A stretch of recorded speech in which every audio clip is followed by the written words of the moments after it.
Para po sa mga naghahanap ng susunod na malaking exposure sa crypto space, malamang na narinig ninyo na ang pangalang Hyperliquid o ang katutubo or native token nitong HYPE. Sa mabilis na pag-usbong ng decentralized finance or DeFi, marami po ang nagtatanong kung ito na ba ang platform na magpapabago sa laro ng crypto trading. Ngayon, patuloy po ang pag-arangkada ng project na ito at mahalagang maintindihan po natin kung ano ba talaga ang technology sa likod nito. Ano nga ba ang Hyperliquid? Sa simpleng salita, ito po ay isang decentralized perpetual exchange. Ibig sabihin, nagbibigay ito ng kakayahan sa mga traders na mag-trade ng crypto derivatives o futures nang hindi po umaasa sa mga central authority tulad po ng Binance or Coinbase. Ang pinagkaiba po nito sa mga lumang decentralized exchange ay ang bilis at ang mababang bayad sa transaction. Kaya ang masasabi ko po rito, ang Hyperliquid ay binuo para tugunan ang mga pangunahing problema sa traditional na DeFi, tulad ng mabagal na execution ng trades at mataas na gas fees. Ginagamit nila ang sarili nilang Layer 1 blockchain app chain na dinisenyo para maging kasing bilis ng mga centralized exchanges habang pinapanatili ang security ng pagiging decentralized. Ibig sabihin, hawak mo pa rin ang iyong sariling mga asset habang nagtitrade ka sa napakabilis na paraan. Ngayon, sino nga ba ang nasa likod at pwede pa ba itong mag-push? Ayan. Sino-sino nga ba ang mga utak sa likod ng Hyperliquid na ito? Ayan, ang platform ay binuo po ng isang team na tinatawag na Chameleon Trading. Ang mga core founders at saka developers nito ay binubuo ng mga eksperto na may malalim na backgrounds sa high frequency trading at saka quantitative finance. Partikular na ang mga nagtapos sa mga prestigyosong universidad tulad po ng Harvard at saka MIT. Bagamat ang team ay hindi po naglalabas ng kanilang buong personal na detalye sa publiko araw-araw, ang kanilang track record sa blockchain engineering ay nakikita sa kalidad ng code at saka sa performance ng network. Ngayon magandang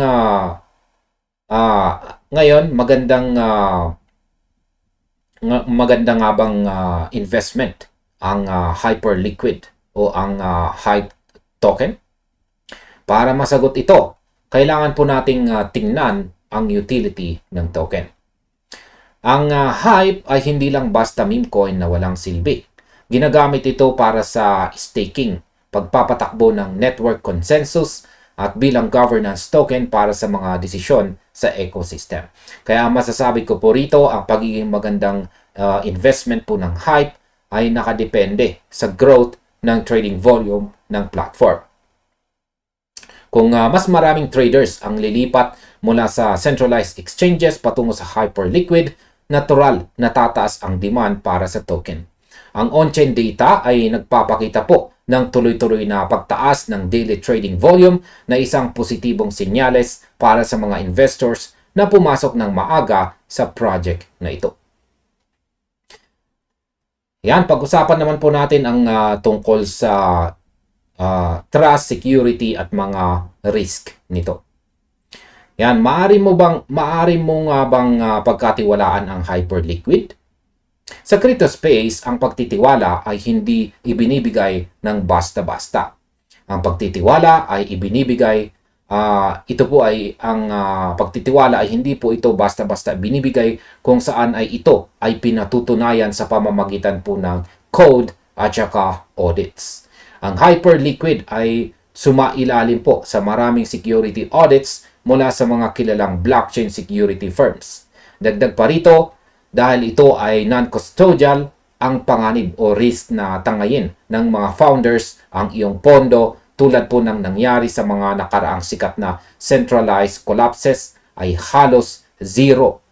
Ang pondo mo ay nananatili sa smart contract na ikaw lang ang may control sa pamamagitan ng iyong wallet.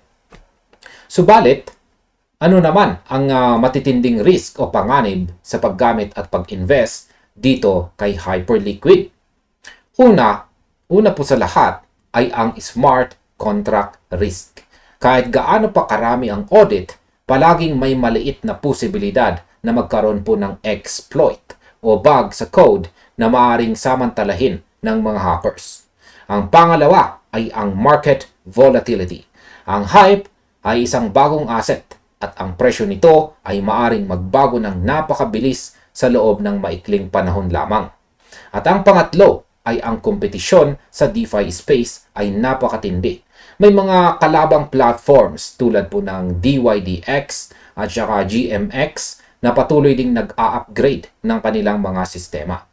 Kaya masasabi ko po ay kung hindi po mapapanatili ng Hyperliquid ang kanilang technological na kalamangan, maaari po silang maunahan ng iba na magiging sanhi ng pagbaba ng halaga ng HYPE token. Ayan, dito naman po tayo sa interesting na katanungan dito. Pwede ka bang maging milyonaryo sa pamamagitan ng Hyperliquid? Ang sagot po dito ay technical na oo, ngunit may malaking babala. Maraming maagang gumamit ng platform na nakatanggap ng airdrops at nakabili ng token sa mababang halaga ang nakakita ng malaking gain or profit sa kanilang portfolio. Kung ang market cap ng HYPE ay lumago pa ng gusto at pumantay sa mga malalaking DeFi tokens, ang mga nakabili sa mababang presyo ay may potensyal na makakita ng exponential returns. Gayunpaman, ang pagiging milyonaryo ay nangangailangan din ng malaking kapital o napakataas po na risk tolerance, lalo na kung gagamit ka ng leverage trading sa kanilang platform.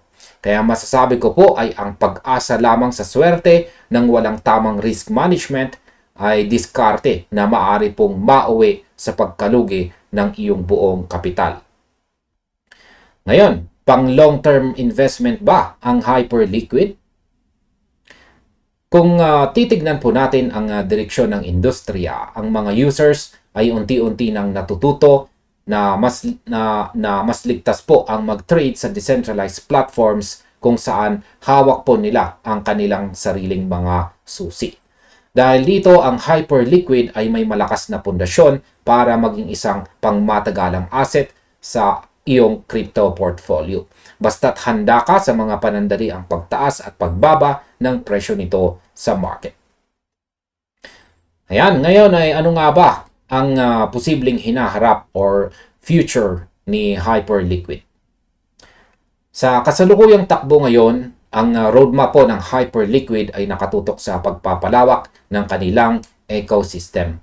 Plano nilang magdagdag ng higit pang mga financial instruments tulad ng mas maraming pagpipili ang crypto pairs, options tradings, at mas malalim na integration sa iba pang mga layer 1 at saka layer 2 networks.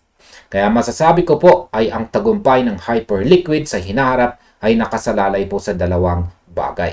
Yan po ang regulasyon at saka user adoption.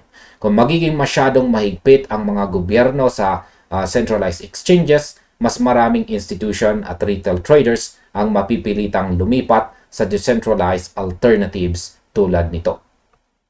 Lagi po nating tandaan na ang crypto market ay pabago-bago at puno po ito ng panganib. Kaya siguraduhin mag-research ng mabuti at huwag pong mag-invest ng perang hindi mo kayang mawala. Ang Hyperliquid at ang HYPE token ay nagpapakita po ng malaking potensyal. Ngunit ang matalinong investor ay palaging nag-iingat. At ayan, hanggang dito na lamang po tayo sa video na ito mga ka-crypto. Marami pong salamat sa inyong panonood. Maaaring panoorin na rin po ninyo ang recommended video natin sa screen na ito.